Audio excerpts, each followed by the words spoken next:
Lei... Mi ho fatto un sogno strano. Lei deve fare una cura, non lo so. Ma io non lo so. Se ne vada da qualche parte, vada sull'Etna, si riposi, vada al mare. C'è il racconto che adesso ci arriviamo fare. perché abbiamo lasciato questo racconto in sospeso dalla volta scorsa, però vabbè, leviamoci questo dente. No, è stato racconti il sogno. un sogno brevissimo. Meno male. Lei era con sua moglie sul divano, aspettato che stava ascoltando la radio, a proposito di radiofonico, e è arrivato a un certo punto l'ospite di questa trasmissione radiofonica era un grande guaritore.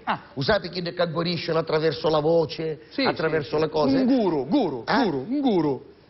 Esatto. Cioè, non lo so, era... A me mi sembrava una persona distinta, normale. Quindi un guru. Lei dice che era guru? Io penso che fosse un guru, allora, non lo so. C'era questo gran guru. Non c'è bisogno di dire gran guru, se uno è guru è già guru, insomma, il guru è tutto.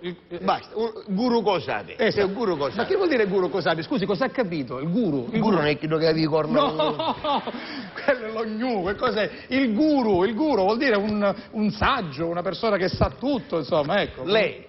Beh, insomma, lei è un saggio che sa tutto. Quindi saggio nel senso di manzo. Di tranquillo. No? Va bene. E allora era seduto sul divano, e arrivato a un certo punto il presentatore di questa trasmissione dice: adesso abbiamo con noi il grande guaritore che arriva, e come dimostrazione delle sue grandi capacità ma lancia una sfida a tutti i radioascoltatori e ci dice: mettete... E lei attesava ricchi. Sì. In quel momento era l'unica cosa che ci pesava.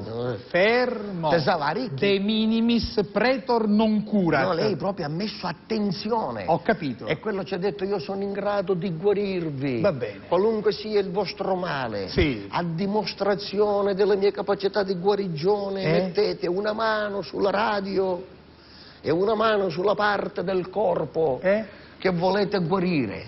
E lei mise la mano sopra la radio e la mano nei Paesi Bassi. Attento, che già questo era tutto dire. Ma perché? Aspettava la formula e sua moglie lo interrompeva e disse: Salvuccio ha detto guarire, non resuscitare, è inutile.